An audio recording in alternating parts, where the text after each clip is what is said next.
എല്ലാവർക്കും എന്റെ അഭിവാദ്യങ്ങൾ. ഞാൻ പറയാൻ ഉദ്ദേശിക്കുന്ന കാര്യം എന്താണെന്ന് വെച്ചാൽ, നമ്മളിവിടെ സമരത്തിന് ഇറങ്ങിയത് എനിക്ക് 40,000 രൂപ എന്ന ശമ്പളത്തിന് വേണ്ടിയാണോ? അല്ല. നമ്മുടെ നഴ്സിംഗ് സമൂഹത്തിന് 40,000 രൂപ അടിസ്ഥാന ശമ്പളം എന്ന ആവശ്യത്തിനല്ലേ സമരത്തിന് ഇറങ്ങിയത്? ഇവർക്ക് എന്താ ഇതിനകത്ത് ഇത്ര സംശയം എന്ന് എനിക്ക് മനസ്സിലാകുന്നില്ല.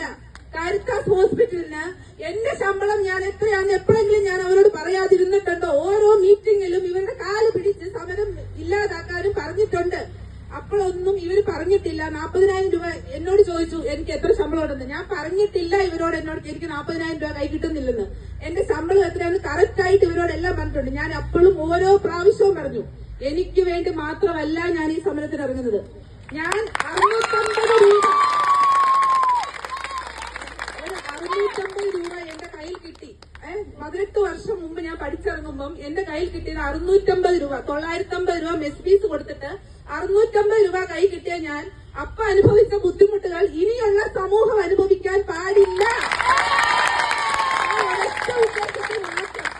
നിങ്ങൾ ഓരോരുത്തരും ഇവിടെ ഇരിക്കുന്ന ഓരോരുത്തരും 40,000 രൂപ ശമ്പളം മേടിക്കണമെന്ന് ഞാൻ ആഗ്രഹിച്ചത് തെറ്റാണോ? ഇവർക്ക് ഇങ്ങനെ പറഞ്ഞാൽ നമ്മൾ എങ്ങനെ റിയാക്ട് ചെയ്യാൻ പറ്റും? എങ്ങനെ നമ്മൾ ഇത്രയും ഇമോഷണലായി സംസാരിക്കാതിരിക്കാൻ പറ്റുമെന്ന് പറഞ്ഞേ. ഇത്രയും നമ്മൾ ഒരു ആത്മാർത്ഥതയുടെ പുറത്ത് ഈ ഹോസ്പിറ്റലിനോട് മത്സരിക്കാൻ ഒന്നും നമ്മൾ പോയിട്ടില്ല. നമ്മൾ പറഞ്ഞു, ഞാൻ ഇവിടുത്തെ അച്ഛനോട് പറഞ്ഞിട്ടുണ്ട്, ഞായറാഴ്ച രാത്രി 12 മണി വരെ നിങ്ങളുടെ ഒരു കോളിന് വേണ്ടി ഞങ്ങൾ വെയിറ്റ് ചെയ്യും. നിങ്ങളുടെ ഒരു കോളിന് വേണ്ടി ഞങ്ങൾ വെയിറ്റ് ചെയ്യും. അല്ലെങ്കിൽ ഇവിടുത്തെ അച്ഛൻ എന്റെ മുമ്പിൽ വന്നെന്ന് പറയട്ടെ. ഒരു പ്രാവശ്യം എന്നോട് വന്ന് പറയട്ടെ, ഇവിടുത്തെ ഞാൻ പറയുന്ന അച്ഛൻ എന്റെ മുമ്പിൽ വന്നെന്ന് പറയട്ടെ, ഞാനിത് പറഞ്ഞിട്ടില്ലെന്ന്. ഞായറാഴ്ച 12 മണി രാത്രി വരെ ഞാൻ ഉറങ്ങാതിരിക്കൂ എന്ന് പറഞ്ഞത് അച്ഛൻ വന്ന് എന്റെ മുമ്പിൽ വെച്ച് പറയട്ടെ, ഞാൻ അങ്ങനെ പറഞ്ഞിട്ടില്ല. ഈ സമരത്തിന് ഒരു സമവായം ഉണ്ടാക്കാൻ വേണ്ടി ഞാൻ ശ്രമിക്കാൻ വേണ്ടി അത്രയും നേരം വെയിറ്റ് ചെയ്യും. അതായത് പിറ്റേ ദിവസം നമ്മൾ സമരത്തിന് ഇറങ്ങുമെന്ന് അച്ഛനോട് പോയി പറഞ്ഞതാണ്. അപ്പം അച്ഛൻ എന്നോട് പറഞ്ഞോ, നിങ്ങൾ സമരത്തിന് ഇറങ്ങേണ്ട പിള്ളേരെ, നിങ്ങൾ ഇത്രയും പേര് സമരത്തിന് ഇറങ്ങണ്ട, നിങ്ങൾ നമ്മുടെ കാരിത്താസിൻസ് അല്ലേ, നിങ്ങൾ ഇവിടെ ഞങ്ങളോട് സമവായം നമുക്കൊരു ചർച്ചയ്ക്ക് ഇരിക്കാമെന്ന് അവരെന്നോട് പറഞ്ഞോ? എന്നിട്ട് ഇപ്പൊ പറയുന്നത് എന്താ? നമ്മളെ ചർച്ചയ്ക്ക് വിളിച്ചു. എത്ര പ്രാവശ്യം ചർച്ചയ്ക്ക് വിളിച്ചെന്നാ? ഇതേ അച്ഛന്റെ മുമ്പില് ഞാൻ വെള്ളിയാഴ്ച പോയാ പറഞ്ഞത്, ഞാൻ ഞായറാഴ്ച രാത്രി 12 മണി വരെ നിങ്ങളുടെ കോളിന് വേണ്ടി വെയിറ്റ് ചെയ്യുന്നു, അല്ലെങ്കിൽ നിങ്ങൾക്ക് വേണ്ടി വെയിറ്റ് ചെയ്യും, നമ്മളെ ഈ സമരം ഒഴിവാക്കാൻ പറ്റും എന്നുള്ള രീതിയിൽ ഞാൻ ഇരിക്കുമെന്ന്. അപ്പോൾ ആരും പറഞ്ഞില്ലല്ലോ. നിങ്ങളെ ഒരു ചർച്ചയ്ക്ക് വിളിക്കാമെന്ന് നമ്മളോട് പറഞ്ഞോ? അങ്ങനെ പറഞ്ഞിരുന്നെങ്കിൽ നമ്മൾ ഈ സമരത്തിന് ഇറങ്ങുമായിരുന്നോ? ഇവര് പിന്നെ ഈ മാധ്യമങ്ങളോടും ഈ മറ്റുള്ളവരെയും തെറ്റിദ്ധരിപ്പിക്കാൻ വേണ്ടി എന്തൊക്കെയാ പറഞ്ഞുണ്ടാക്കുന്നത്? ഞാനൊരു ഇൻചാർജായിട്ട് 3 വർഷമായിട്ട് ഇവിടെ ജോലിയായി. എനിക്ക് ഈ ശമ്പളത്തിന് അർഹതയില്ലേ? പിന്നെ എന്താ ഇവർ ഈ സോഷ്യൽ മീഡിയയിൽ പറയുന്നത് എനിക്ക് ഈ ഒരു ശമ്പളത്തിന് അർഹത ഇല്ലാത്തതായതുകൊണ്ടാണ് ഇവരിങ്ങനെ കാണിക്കുന്നത്? എന്റെ നഴ്സിംഗ് സമൂഹം ഇന്ന് പഠിച്ചിറങ്ങുന്ന ഓരോ നഴ്സും 40,000 രൂപ അടിസ്ഥാന ശമ്പളം മേടിക്കണമെന്ന് എനിക്ക് ആഗ്രഹിക്കാൻ പാടില്ലേ? ഇങ്ങനെ ഓരോരുത്തരും എനിക്ക് മനസ്സിലാകുന്നില്ല ഇവർക്ക് എന്താ ഉദ്ദേശിക്കുന്നത്. ഇതുപോലെ വലിയ വലിയ കെട്ടിടങ്ങൾ പണിതുയർത്തിട്ട് ഇതുപോലെ ലാഭം കൊയ്തിട്ട് നമുക്കൊരു ശമ്പളം തരാൻ ഇവർക്ക് പറ്റില്ല. അതായത് ഒരു ജോലിക്കാരനെ ഞാൻ കുറച്ച് കാണുന്നില്ല. ഓരോരുത്തർക്കും 1000 രൂപ ശമ്പളം കിട്ടണം. അത് കിട്ടിക്കോട്ടെ. അവര് കിട്ടുന്ന ശമ്പളം നമ്മളെ പോലെ പ്രൊഫഷണലായിട്ട് 10-12 ലക്ഷം മുടക്കി BSc നഴ്സിംഗ് പഠിച്ചെടുക്കുന്ന ഒരു നഴ്സിന് കിട്ടണമെന്ന് ഞാൻ ആഗ്രഹിക്കുന്നു. എന്റെ സമൂഹത്തിന് കിട്ടണമെന്ന് ഞാൻ ആഗ്രഹിക്കുന്ന ഒരു തെറ്റാണോ? ഇവർ പിന്നെ എന്തിനാ ഈ മീഡിയകളെ എല്ലാം തെറ്റിദ്ധരിപ്പിക്കുന്നത്? നമ്മൾ ചെയ്യുന്നത് ഇവർക്കെതിരെയാണ്. ഇവരെന്തിനാ ബാധിക്കുന്നത്? നമ്മൾ ചെയ്യുന്ന സമരം ഇവർക്കെതിരെയാണോ? നമ്മൾ ഇവിടെ ജോലി ചെയ്യാൻ ആഗ്രഹിച്ചുകൊണ്ട് തന്നെയല്ലേ സമരത്തിന് ഇറങ്ങിയത്? ജോലി വേണം, നമുക്ക് ശമ്പളം വേണമെന്നല്ലേ നമ്മൾ പറഞ്ഞുള്ളൂ. മാനേജ്മെന്റിനെതിരെ നമ്മൾ സമരം ചെയ്തില്ലല്ലോ. നമ്മൾ പറഞ്ഞത് നമ്മൾക്ക് ശമ്പളം താ, നമ്മൾ ഇപ്പൊ ജോലിക്ക് കയറാന്നല്ലേ പറയുന്നത്. ഇവർ ഒരു ചർച്ചയ്ക്ക് 3-ാം ദിവസവും ഇതുവരെ തയ്യാറായിട്ടില്ല. എന്തുകൊണ്ട് തയ്യാറാവുന്നില്ല? നമ്മളെ ഇവരെ പുല്ലുവിലയിലെ തന്നേക്കുന്നത്. നമ്മൾ ഇവരുടെ അടിമകളാണെന്നല്ലേ പറയുന്നത്. അതായത് സ്ട്രൈക്ക് നിർത്തി നിങ്ങൾ ഓരോരുത്തരും തിരിച്ചു കയറ്. നിങ്ങൾക്ക് സ്ട്രൈക്കിന് നിങ്ങൾ ഇറങ്ങത്തില്ല. UNA എന്ന പ്രസ്ഥാനമേ ഇവർക്ക് ഇല്ലാതാക്കണം. അതായത് നഴ്സിംഗ് സമൂഹം ഇനി വളരാൻ പാടില്ല. ഉദ്ദേശം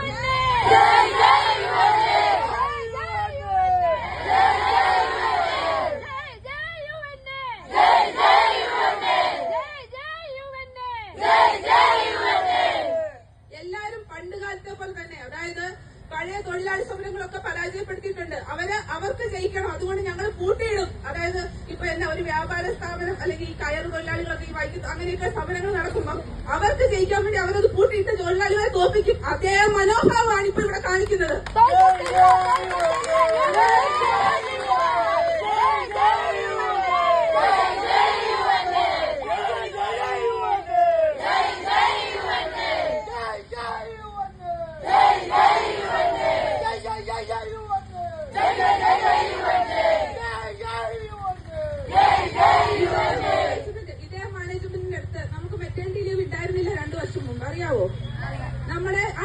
പിരിച്ചുവിടുമായിരുന്നു. അവര് പിരിച്ചുവിടുമ്പം ഞാൻ ഗർഭിണിയിലാകത്തില്ല, ഞാൻ സ്റ്റെറിലൈസേഷൻ ചെയ്ത ഒരാളാ. എന്നിട്ട് ഞാനിതിന് അവർക്ക് വേണ്ടി പോയി സംസാരിച്ചു. എനിക്ക് മെറ്റേണിറ്റി ലീവ് കിട്ടാനാണോ? അവര് പറയുന്നത് എന്താ, ഞാൻ എനിക്ക് കിട്ടുന്ന സാലറി ഉണ്ട്, അതുകൊണ്ട് ഞാൻ നിങ്ങൾക്ക് വേണ്ടി ഓരോരുത്തർക്ക് വേണ്ടി സംസാരിക്കാൻ പാടില്ലെന്നാണോ? ഇവരെന്താ ഉദ്ദേശിക്കുന്നത് എനിക്ക് ഒരിക്കലും മനസ്സിലാവുന്നില്ല. ഞാൻ അന്ന് മെറ്റേണിറ്റി ലീവ് വേണമെന്ന് ഒരു ബേസിക് ആവശ്യമാണ്, നമ്മൾ പെണ്ണുങ്ങളുടെ ഏറ്റവും ബേസിക് ആയിട്ടുള്ള ആവശ്യമാണ്. ഈ മെൻസിനോട് ഞാൻ അന്ന് ഇവരോട് പറഞ്ഞ ഒരു കാര്യമുണ്ട്, നമുക്ക് ആണുങ്ങളുമായിട്ടുള്ള സമത്വം അത് നമ്മൾ എപ്പോഴും ആഗ്രഹിക്കുന്ന ശരീരത്തിന്റെ സമത്വമല്ല, അവരുടെ ഈ ബലമല്ല നമുക്ക് കിട്ടുമെന്ന് നമ്മൾ ആഗ്രഹിച്ചത്. നമ്മൾ ആഗ്രഹിക്കുന്നത് ഇതുപോലെ തൊഴിൽ സാഹചര്യങ്ങളിൽ നമുക്കൊരു മെറ്റേണിറ്റി ലീവ് വേണ്ടപ്പോൾ നമ്മുടെ ജോലി ഇട്ടിട്ട് നിങ്ങൾ പൊക്കോ, നിങ്ങൾ 6 മാസം കഴിയുമ്പോൾ ഇവിടെ വേക്കൻസി വരുമ്പോൾ എടുക്കാമെന്ന് അവർ പറയുന്നത്. വേക്കൻസി ഇല്ലെങ്കിൽ നമ്മളെ എടുക്കത്തുമില്ല. പക്ഷെ നമുക്ക് ആ 6 മാസത്തെ അവധി കിട്ടാനുള്ള അവകാശം ഇല്ലെന്ന് ഞാൻ അവരോട് ചോദിച്ചിട്ടുണ്ട്. എനിക്ക് വേണ്ടിയല്ല, ഞാൻ സ്റ്റെറിലൈസേഷൻ എന്റെ പ്രസവം നിർത്തിയിരിക്കുമ്പോൾ ഞാൻ ചോദിച്ചത് അത് എനിക്ക് വേണ്ടിയാണോ? പിന്നെ ഇവര് എനിക്കൊന്നും ചോദിക്കാൻ പാടില്ല. എനിക്ക് 40,000 കിട്ടുമ്പോ എനിക്ക് എന്റെ സമൂഹത്തിന് വേണ്ടിയോ എനിക്ക് വേറൊരാൾക്ക് വേണ്ടിയോ ഒന്നും ചോദിക്കാൻ പാടില്ലേ? ഈ പറയുന്നത് എനിക്ക് ഒരിക്കലും ഓരോരുത്തരുടെ സാലറി എനിക്കറിയണ്ട. ഇവരിടുന്ന എത്ര പേർക്ക് ഇത്ര കിട്ടുന്നത്? എനിക്കിപ്പോഴും ബേസിക് 22,000 രൂപയേ ഉള്ളൂ. എനിക്ക് 22,000 രൂപ കഴിഞ്ഞ് ഇവർ തരുന്ന ശമ്പളം എല്ലാ അലവൻസും ഉൾപ്പെടുത്തിയാ തരുന്നത്. എല്ലാ അലവൻസുകളും ഇവർക്ക് എപ്പോ വേണേ കട്ട് ചെയ്യാം. അതിനകത്ത് ഒരു ഗ്യാരന്റിയെങ്കിലും നമുക്കുണ്ടോ? നേതാക്കന്മാര് പറയട്ടെ, അലവൻസുകൾ ഇവർ ഒരിക്കലും കട്ടാക്കത്തില്ല. അല്ലെങ്കിൽ ഇവിടെ എന്തെങ്കിലും ഒരു മഹാമാരിയോ എന്തെങ്കിലും വരണ്ടോ? ഒരു കോവിഡ് നമ്മൾ ഫേസ് ചെയ്താലേ സങ്കൂറ്റത്തോടെ നേരിട്ടവരല്ലേ നമ്മളെല്ലാവരും. അന്ന് നമുക്ക് അതുപോലെ ഒന്ന് വന്നാൽ ഇവര് അപ്പഴേ പറയും നിങ്ങളുടെ സാലറി എല്ലാം കട്ട്, നിങ്ങളുടെ വീട്ടിൽ ഇത് സ്പെഷ്യൽ അലവൻസ് ഒന്നും തരാൻ പറ്റത്തില്ല, 20,000 അല്ലേ നമുക്ക് എത്തുള്ളൂ. അല്ലാതെ എന്ത് പ്രശ്നം ഉണ്ടായാലും അവര് നമ്മൾ 20,000 നിർത്തുവല്ലേ? അല്ലെങ്കിൽ എനിക്ക് 58 വയസ്സാകുമ്പോ ഇവിടുത്തെ ഇത് പറയുന്നത് എന്നതാ റിട്ടയർമെന്റ് 58 വയസ്സില്. അപ്പൊ ഗ്രാറ്റുവിറ്റി അവർ എത്ര രൂപ എനിക്ക് ഗ്രാറ്റുവിറ്റി തരും? 22 ഇൻറ്റു വെച്ച് തരും. എനിക്ക് ശമ്പളം മേടിക്കുന്ന 40 സംതിങ് ആണെങ്കിൽ അത്രയും രൂപ ഇൻറ്റു ഗ്രാറ്റുവിറ്റി മേടിക്കാൻ അവകാശമില്ലേ? അതിന്റെ അടിസ്ഥാന ശമ്പളം 40,000 ആകണ്ടേ? അല്ലാതെ എനിക്ക് 22,000 രൂപ ഇവരെന്തിനാ അടിസ്ഥാന ശമ്പളം തരുന്നത്? എന്റെ ശമ്പളം അവര് എന്നാ ഇപ്പൊ ഇവരോട് പറയട്ടെ, എന്നെ അടിസ്ഥാന ശമ്പളം 40,000 ആക്കി തരാമെന്ന് ഇവർ പറയാത്ത എന്താ? ഇത്രയും ശമ്പളം തരാൻ തയ്യാറായിട്ടുള്ള ആൾക്കാരാണെന്ന് ഇവർ വാദിക്കുന്നു. എന്നാ പിന്നെ എന്റെ ശമ്പളം 40,000 അടിസ്ഥാനമാക്കി അവർക്ക് എന്താ? അതെന്താ അവരാക്കാത്തത്? ഇവർക്ക് ഇതൊന്നും പറ്റത്തില്ല. ഇവർക്ക് ഒരു സമവായത്തിന് ഇവരിപ്പോ തയ്യാറല്ല. അതാണ് ഇതിന്റെ അകത്ത് ഏറ്റവും വലിയ കാര്യം. നമ്മളെ തോപ്പിക്കാൻ എന്ന് വെച്ചാൽ നമ്മളെ മാത്രമല്ല UN എന്ന സംഘടനയെ തോപ്പിക്കാന്നുള്ള ഇവരുടെ ലക്ഷ്യം. UN എന്ന സംഘടന ഇവർക്ക് എതിരാണ്.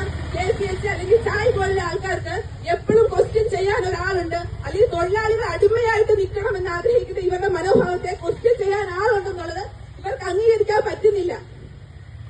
ഇത് നേരിടാൻ നമ്മൾ എല്ലാവരും ഒരുമിച്ച് നിന്നേ പറ്റത്തുള്ളൂ. ഇവിടെ ഇരിക്കുന്ന ഓരോരുത്തരും ഇവിടുന്ന് എത്ര ദിവസം കഴിഞ്ഞാലും ഏക്കരുത്. ഇവർ ഈ ശമ്പളം അംഗീകരിച്ച് നമ്മളെ അകത്ത് കേൾക്കുന്നവരുണ്ട്.